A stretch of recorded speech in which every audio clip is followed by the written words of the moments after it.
He's so tiny and he smells so bad. Oh, Jack. You gotta go like a fucking sewage. Look at me. Just like his granddad. Aye. Oh, beg your pardon. I see. How close you gotta get to me? Hey.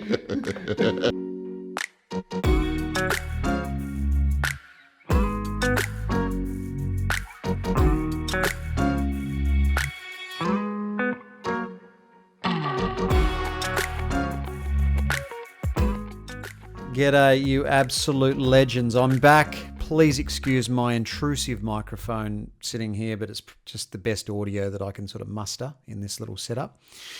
But I haven't done a video for a couple of weeks, so I thought I'd do a quick update video. This video is going to be sort of all over the place. Okay, there's a few things that have been happening. I've got some footage that I interviewed Andy from the Hells 500. He started the whole Everesting movement and Hells 500. I've never actually done one, but I caught up with Andy just to talk to him a little bit about what it's all about, and this is just a brief snippet from that interview.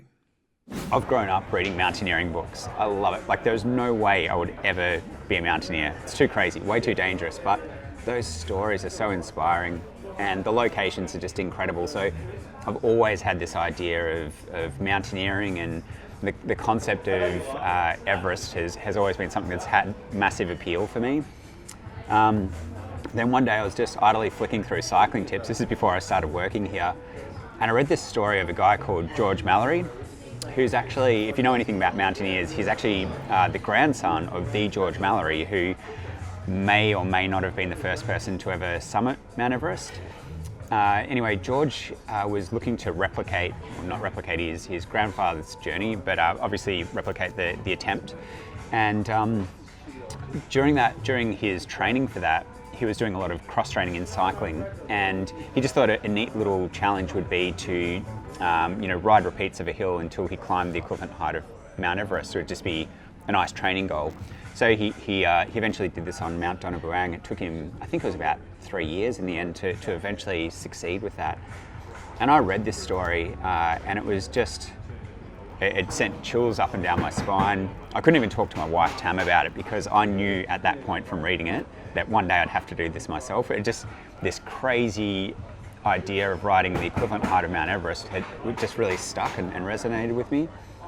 And I probably sat on that for a couple of years, and I just thought, here it is, this is that concept. We could do what he did just as a training ride, and this could become a challenge that would inspire and motivate. It'd be that goal that people strive for and aim for all year. It could be this big challenge that they eventually work up to, and we could help people do that. Now, the next thing is I caught up with Phil Gaimon via Skype. Phil is an example of a pro cyclist, how pro cyclists should be doing social media. He's a little bit controversial, but still a nice guy. He's a great athlete. He's a great guy. And I caught up with him for quite a long chat over Skype, but this is a brief snippet of that interview. Your worst retirement ever. I just love that whole brand. Did you make that up, or was that part of your team, or was your partner? Yeah. Or? No, it was my idea. I wish I had more help with everything.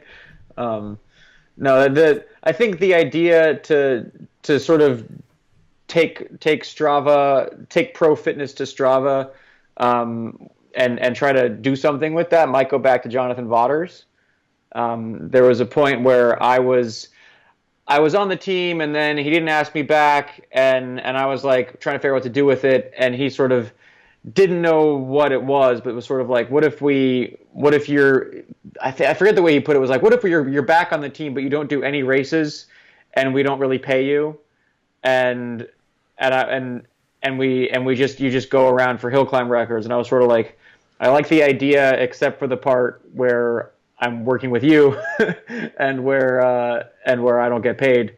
So I sort of managed to find my own sponsors and kind of do my own thing. And the Worst Retirement Ever show was kind of my idea. And then Sam at Castelli, who kind of does my filming for me and a lot of these, was a big part of it going too. Yeah. So do you get along well with Jonathan Vaughters? You guys good mates? I mean, no, we don't like. I think he was my employer, and I was his employee, and that was the relationship twice. And now we don't really talk after that. I don't think there's it's what's done is done. I don't know. He doesn't have a history of like firing people in a nice way, and I was just like one in a long list of those. But it's kind of like water under the bridge at this point. Yeah, okay. So, do you think he does a good job?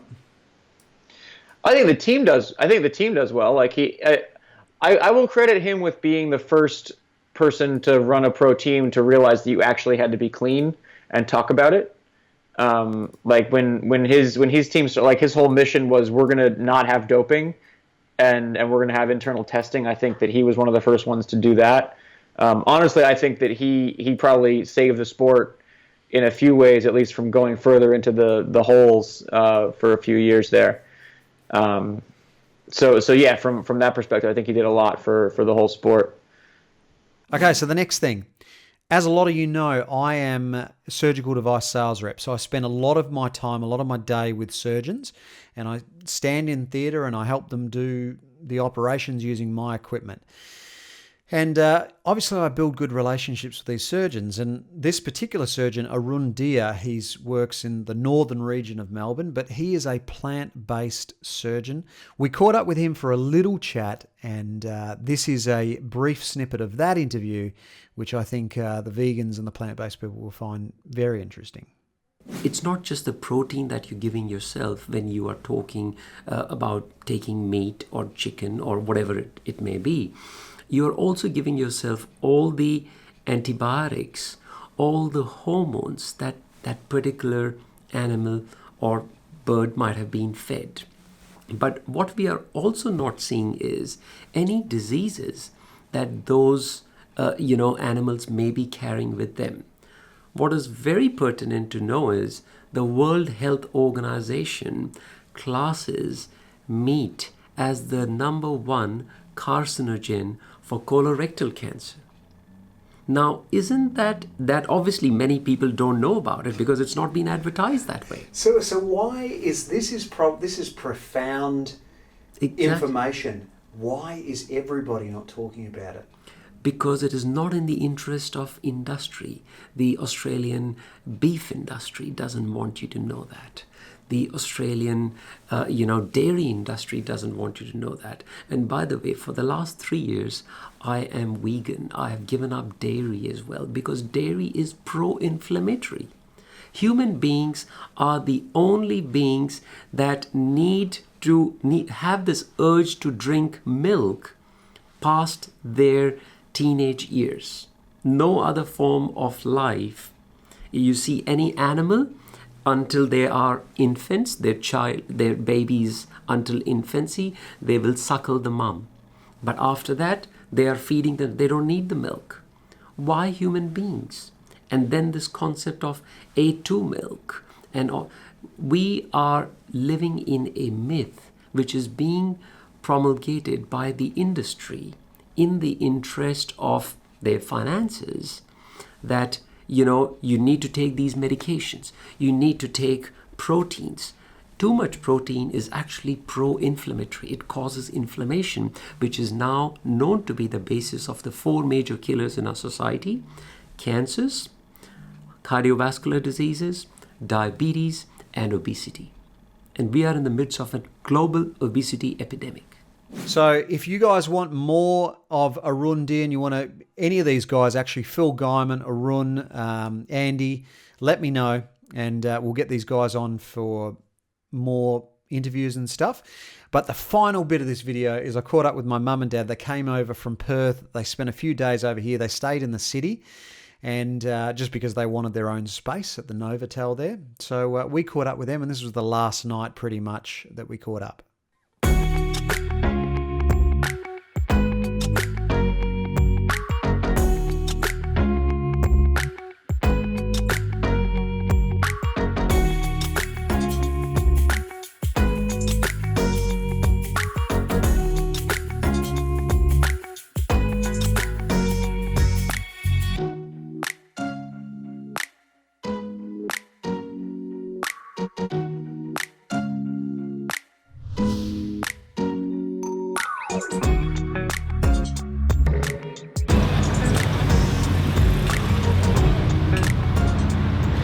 So we're in the city at the moment. Mum and Dad are staying in the city. They've flown over from Perth and they're staying here, so we're going to visit them. They're going to fly out tonight. They've been here for 5 days. So yeah, we haven't really vlogged anything or done anything this week, but we've just spent valuable family time together. We chilled out. Everybody chilled out. Did you chill out? Yeah, this is so beautiful. Come on. It's so gorgeous. No, yeah, it's too gorgeous to be true.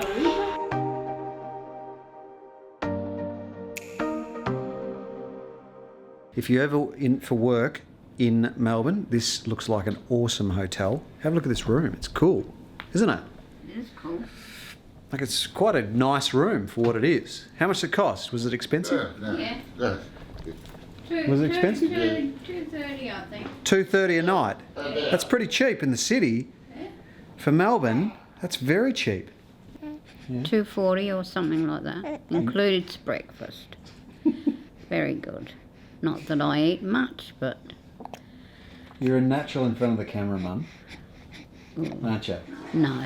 Here's 3 generations here. 3 generations, isn't it? How good's that? We hung out in the room for a little while. Now we're going to go for dinner. We're going to go get some Italian food. And hopefully Jack settles in his little pram because he's a psycho at the moment. Yeah. Will it be all right there for about 15, 20 minutes? Yeah. Yeah, okay. Just leave it there. All right.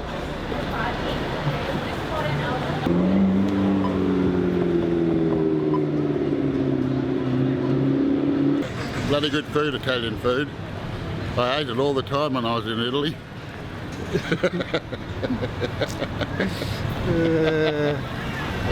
Go. We're here at the airport. We dropped Mum and Dad off. It's what, 8 o'clock? 9 o'clock? No, 7.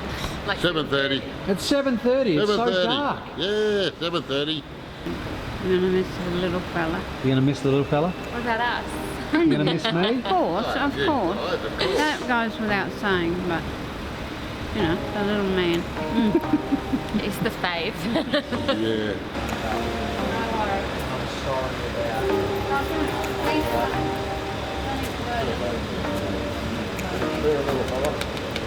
Hang in there, boy. Yeah, I'll do that.